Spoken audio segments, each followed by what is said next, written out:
Smart Impact, le débat RSE, le rétrofit serait-il l'avenir de l'automobile? Ce procédé qui consiste à remplacer un moteur thermique par un électrique à batterie sur un véhicule ancien pourrait bien décoller en France, moins coûteux que le rachat d'une voiture électrique. Les acteurs du secteur demandent néanmoins un soutien public plus fort pour enfin lancer leur filière. Pour débattre avec nous aujourd'hui, Wadi Maninou, cofondateur de Phoenix Mobility. Bonjour. Bonjour. Merci de nous accompagner. Aymeric Libaud nous accompagne également, fondateur de Transition One. Il est également avec nous sur le plateau de Smart Impact. Bonjour. Bonjour. Merci à tous les deux d'être là. Pour ceux qui ne seraient pas familiers avec ce concept de rétrofit, est-ce qu'on peut expliquer comment ça marche? Dites-nous. Yes. Alors le rétrofit, c'est le principe de conversion d'un véhicule à motorisation thermique, donc essence, diesel, vers une motorisation électrique. Donc c'est ce que je disais, on remplace tout simplement un moteur par un autre? Alors le concept est simple, en réalité ce qui se cache derrière est beaucoup plus complexe. En fait on change toute la chaîne de traction thermique du véhicule, ce qui veut dire qu'en fait on change le moteur, ce qui permet de faire tourner les roues, etc. Donc c'est une grosse transformation qui permet à la fin d'avoir un véhicule propre. Aymeric Libaud, ça marche pour tous les véhicules, ça? Alors techniquement, on peut le faire sur tous les véhicules. Maintenant, celui qui veut une petite voiture avec une très grande autonomie, il va manquer un peu de place pour mettre des batteries. Et donc c'est surtout l'usage au bout qui rend le rétrofit possible.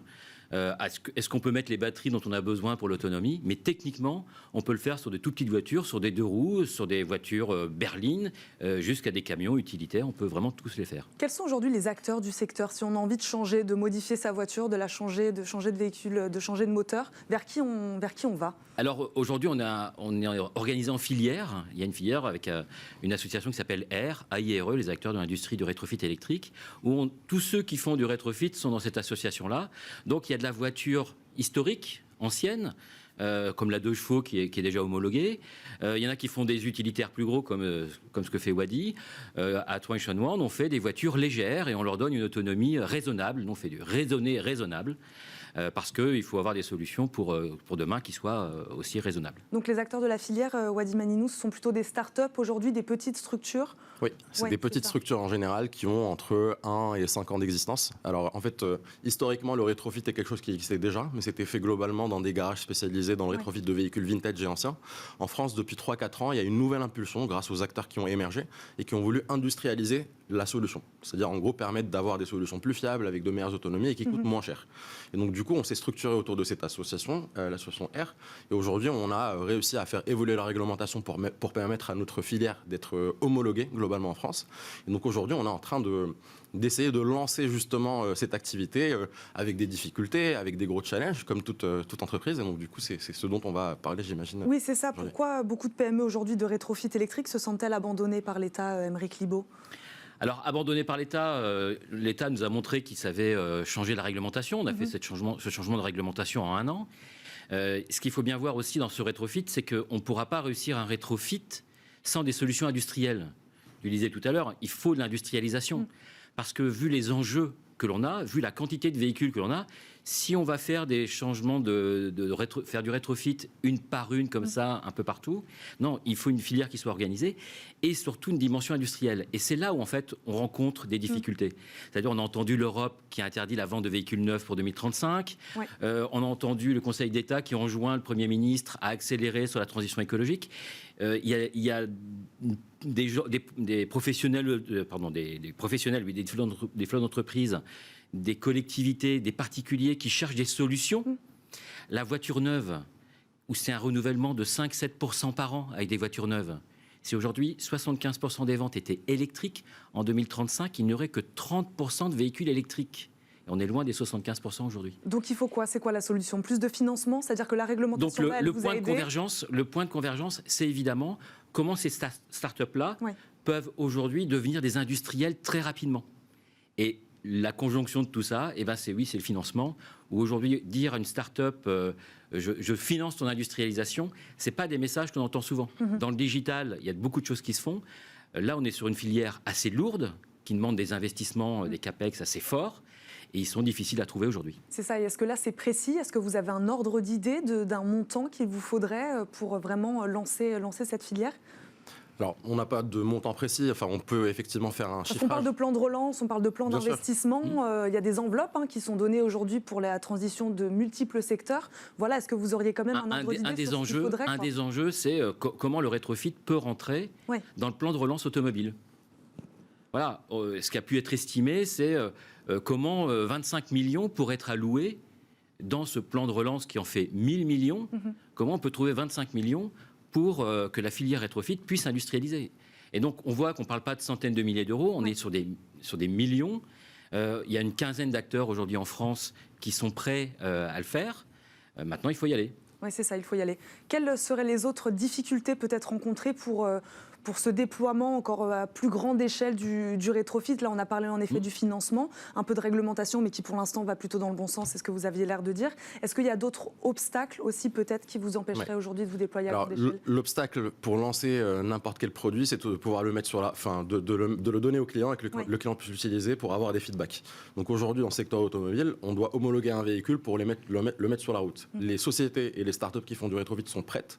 Elles ont des véhicules prototypes qui fonctionnent, des dossiers qui sont en train d'être construits, mais ce process d'homologation est un peu long et très coûteux. Et donc pour une filière naissante comme la nôtre, il y a un enjeu de très rapidement être en mesure de mettre sur la route des véhicules pour monter l'appétence du marché, montrer la satisfaction client, la qualité du produit. Et donc aujourd'hui, il y a un besoin d'avoir une flexibilité, une agilité administrative pour permettre aux entreprises comme les nôtres de pouvoir mettre des véhicules sur le marché assez rapidement. Vous parliez tout à l'heure des collectivités, évidemment, les collectivités sont aussi importantes dans ce que vous faites. On en est où sur les bornes de recharge? Parce que ça, j'imagine que leur déploiement va aussi être intéressant pour vous. Il y a un sujet vraiment sur les bornes de recharge, parce que, évidemment, je peux me recharger à la maison, mais tout le monde n'a pas une prise facilement accessible à la maison, à l'extérieur, proche de sa voiture. Et donc, il y a cet enjeu qui est pour les collectivités de déployer des réseaux de bornes, et il y a une problématique aussi de puissance de ces bornes. Pour les voyageurs, nous, sur le rétrofit, on n'est pas trop sur des véhicules voyageurs, mais on est plutôt sur des autonomies qui sont un peu réduites, et donc qui se rechargent plus rapidement. Mais c'est comment on multiplie les points de recharge pour pouvoir dire je peux me recharger 1 heure et je retrouve la disponibilité dont j'ai besoin. Et vous dépendez de ça aussi, j'imagine. C'est un facteur important. Maintenant, le facteur le plus important que l'on on a parlé du financement, c'est évidemment le point important, mais c'est aussi faire connaître le rétrofit. Alors, on participe à ça aujourd'hui, à faire connaître le rétrofit, ce n'est pas encore connu. Et puis, l'industrialisation passera aussi par une notion d'échelle. Est-ce qu'on va convertir 100% du parc automobile français dans les 5 ans? Évidemment que non. Mais un des enjeux que l'on a aussi, c'est de se dire comment on peut le faire au niveau européen. La France, aujourd'hui... Comment se place la France, d'ailleurs, au niveau européen sur cette question? Elle est leader. Donc elle a une vraie carte à jouer là-dessus. C'est le seul pays où il y a une filière qui est structurée pour faire du rétrofit. On est prêt. La Commission européenne nous regarde du coin de l'œil en disant vite démarrez votre marché parce qu'on pourra le faire au niveau européen. Et donc dans ce contexte-là, les entrepreneurs français qui ont pris le sujet, on est leader pour le faire en Europe et c'est à l'échelle européenne. Comme ce que font les constructeurs de leur côté sur les véhicules neufs, nous, on va être capable de le faire sur le rétrofit, sur toute l'Europe. Et pour rebondir sur ce que disait Aymeric, en réalité, en fait, la France était, il y a 3-4 ans, le pays le plus en retard en termes de réglementation autour de l'homologation des véhicules rétrofités. C'est-à-dire que dans certains pays, on pouvait homologuer assez facilement, alors c'était un peu plus compliqué que l'homologation actuelle. Mais en 1 an, l'association R a réussi avec les autorités à mettre en place une réglementation. Et aujourd'hui, on a une réglementation qui met en place un cadre réglementaire, technique, qui permet l'homologation. Et ce qui est dommage, c'est que derrière, en fait, le côté opérationnel lié au lancement met un petit peu plus de temps que ce qui était prévu. Et donc, en fait, pour permettre à la France de continuer à être le leader du rétrofit, comme on a commencé à le faire il y a 1 an et demi, il faut pouvoir donner les moyens nécessaires aux rétrofiteurs pour pouvoir continuer dans leur lancement, justement. Et faire mieux connaître la filière, c'est ce que vous disiez, Aymeric Libaud. Il nous reste une petite minute, du coup, pour faire mieux connaître la filière et mieux comprendre les avantages du rétrofit. On en a parlé un peu, donc il y a une question de coût. Quels sont vraiment les vrais avantages aujourd'hui à utiliser cette technique, cette technologie? Bien sûr. En fait, le plus gros frein à l'adoption du véhicule électrique aujourd'hui, c'est le coût, essentiellement le coût. Globalement, malgré les aides incitatives malgré les aides, ça reste. Alors les aides sont là pour effectivement baisser le coût, mais il reste quand même dissuasif. Le rétrofit permet de diviser en général le coût d'un véhicule électrique, le coût d'adoption, par 2 jusqu'à 3 en général. Alors il y a le côté écologique également. On limite les émissions CO2 liées à la production d'un nouveau véhicule, puisqu'on part d'un véhicule existant. Donc c'est une double proposition de valeur qui est économique et sociale d'un côté, casser le coût d'accès du véhicule électrique, et écologique d'un côté, limiter les émissions CO2 liées à la production de nouveaux véhicules. Le rétrofit est une solution inclusive. pour donner l'accès à des particuliers, des entreprises ou des collectivités à des solutions plus abordables. Il y aura toujours besoin de voitures neuves, mais le rétrofit va impacter 3 véhicules. Le premier, celui qui va être rétrofité, celui qui ne serait pas construit, parce qu'on continue à étendre la durée de vie du véhicule. Et enfin, le véhicule qui va pouvoir récupérer des pièces qu'on a extraites des véhicules et qui va aussi augmenter sa durée de vie. On a un futur où on doit penser à la fois aux financiers, mais aussi à l'impact que l'on peut avoir sur notre planète, parce qu'on est bien là pour faire changer les choses. Merci beaucoup à tous les deux d'avoir été avec nous, d'avoir débattu sur le plateau de Smart Impact, de nous avoir éclairé sur cette filière du rétrofit. On termine comme chaque jour cette émission par la bonne idée du jour.